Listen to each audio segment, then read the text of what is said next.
Bismillahirrahmanirrahim. Assalamualaikum warahmatullahi wabarakatuh.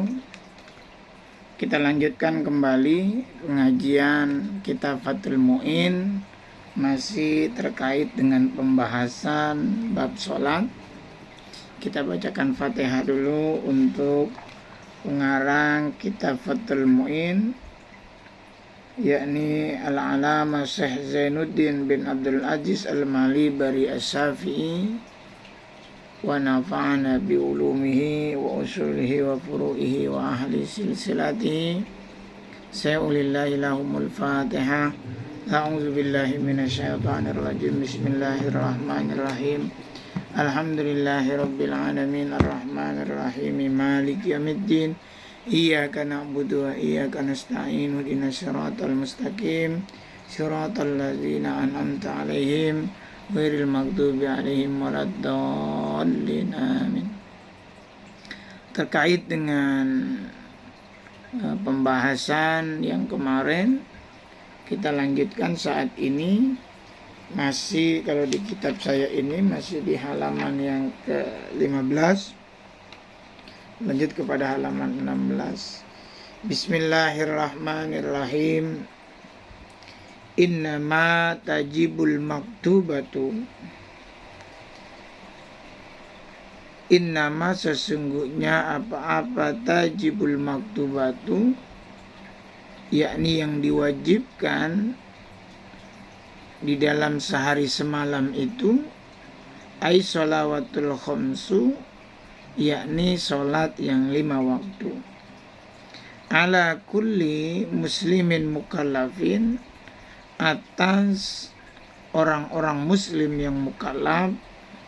Siapa yang dimaksud dengan mukallaf itu? Ai balighin, yakni orang yang balik. Orang balik itu adalah orang yang bagi perempuan dan laki-laki dimulai dari umur yang 9 tahun. Bagi perempuan tentu sudah mengalami menstruasi atau haid. Dan juga tentu bagi laki-laki sudah mengalami satu kondisi kematangan ditandai dengan keluarnya sperma atau air mani yang diawali melalui mimpi. Nah, itu batas daripada mereka yang disebut orang-orang balik, begitu. Lantas bagaimana jika mereka sudah berumur 15 tahun, bagi perempuan tidak pernah mengalami menstruasi atau haid, dan bagi laki-laki belum mengalami mimpi jima atau mimpi yang mampu mengeluarkan air mani. Nah, bagi mereka yang sudah punya umur 15 tahun, maka ditetapkan walaupun mereka tidak mengalami haid bagi perempuan, tidak mengalami satu kondisi mimpi yang mengeluarkan sperma atau air mani, maka batasan maksimal itu bagi mereka yang umur 15 tahun walaupun tidak mengalami itu sudah ditetapkan sebagai orang yang balik. Selanjutnya apa yang disebut mukallaf? Akilin, yakni orang yang berakal.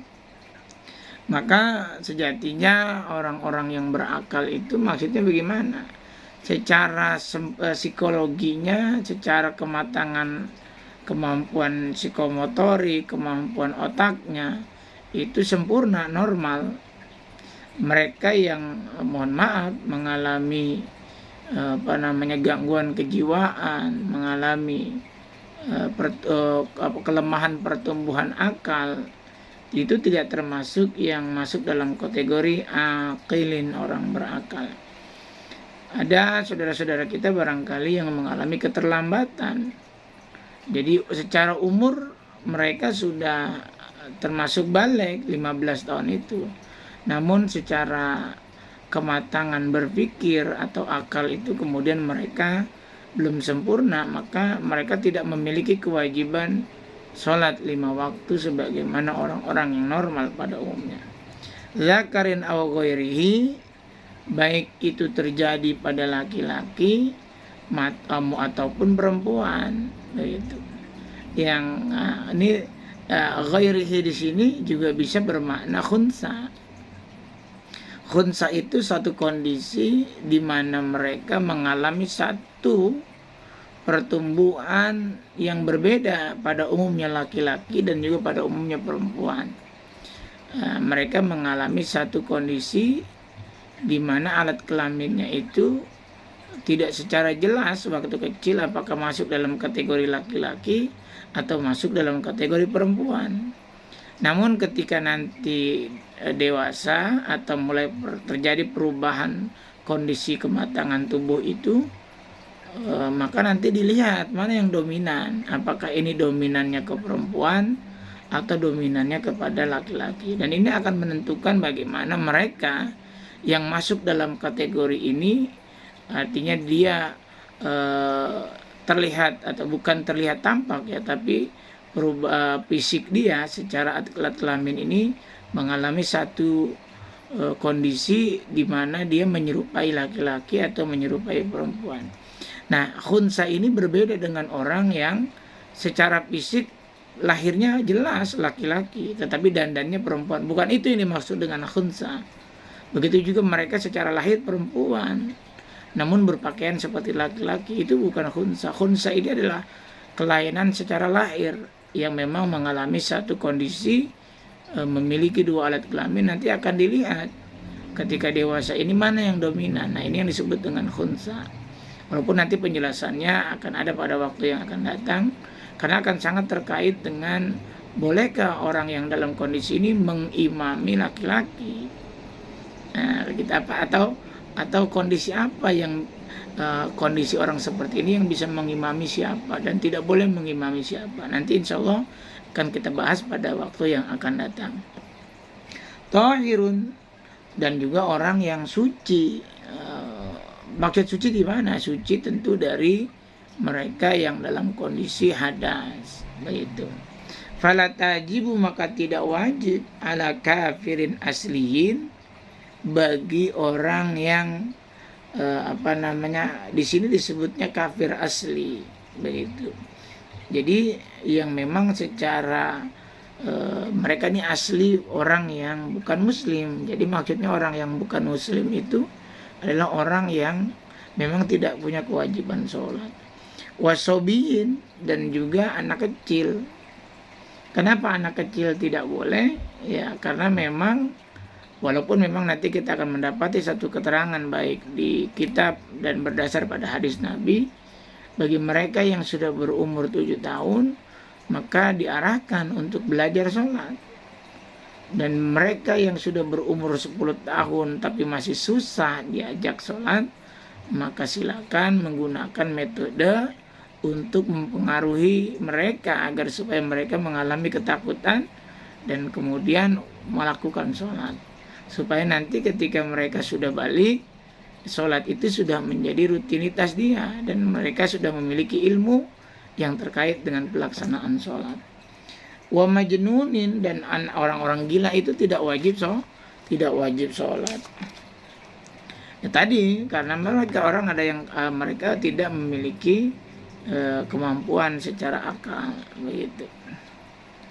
Kenapa mereka kemudian tidak tidak punya kewajiban sholat? Li'adami taklifihim, maka mereka bukan termasuk orang yang mukallaf, begitu.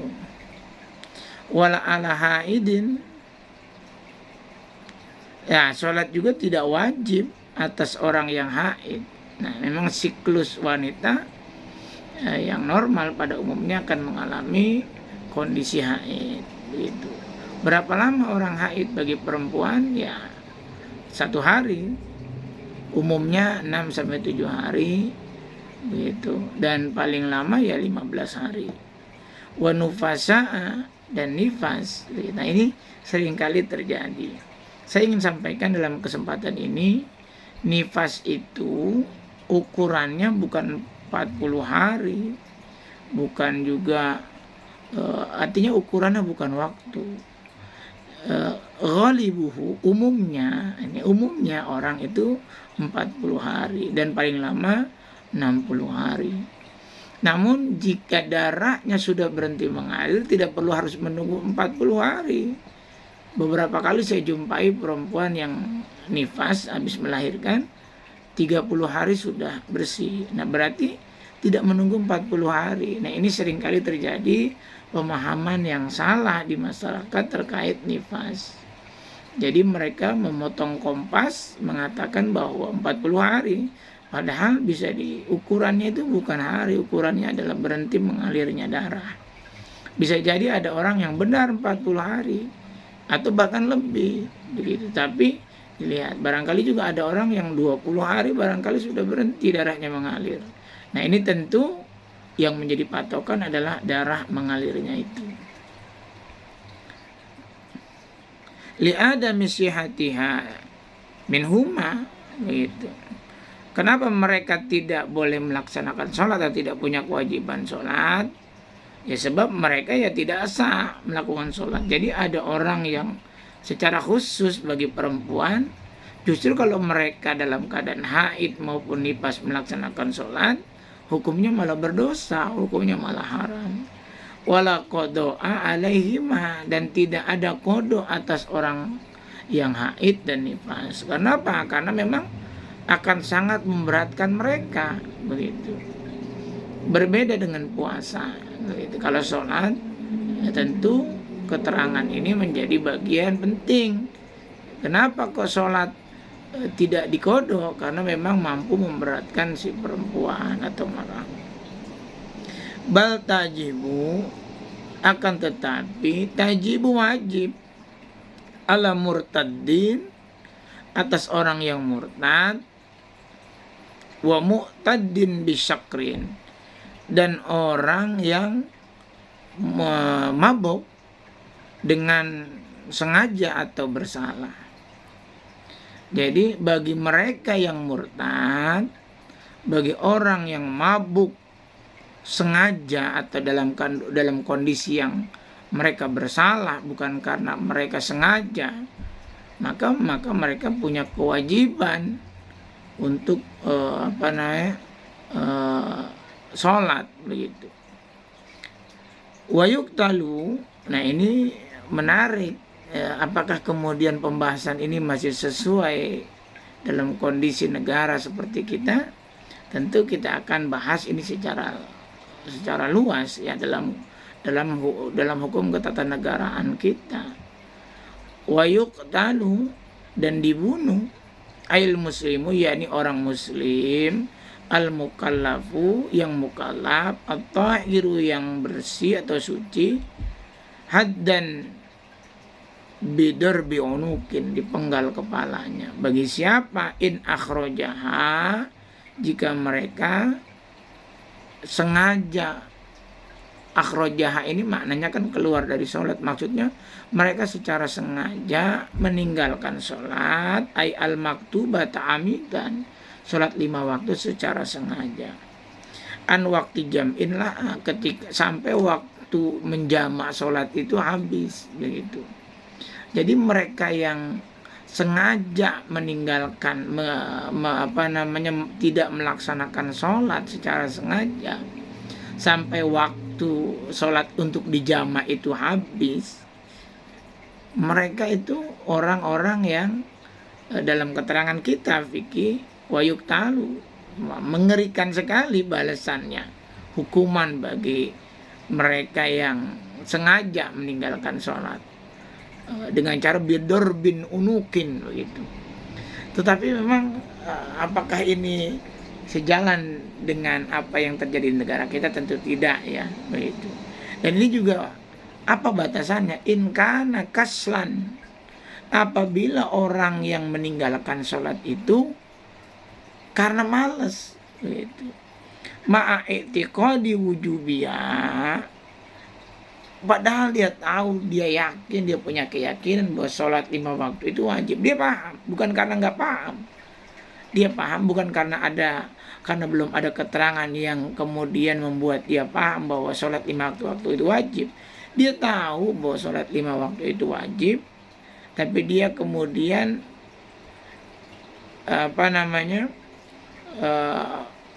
keluar dari kewajiban dia, dan dia mengatakan bahwa sholat itu tidak wajib. Artinya dia itu orang yang menyangkal kewajiban sholat. In lam yatub, apabila mereka belum bertobat, ba'dal istitabati, setelah diberikan ajakan untuk bertobat. Nah, kembali bahwa begitu luar biasanya, saya tidak begini ya. Syekh Zainuddin Al-Malibari ini memang Al-Malibar itu berada pada posisi di negara, kalau sekarang itu negara India ya.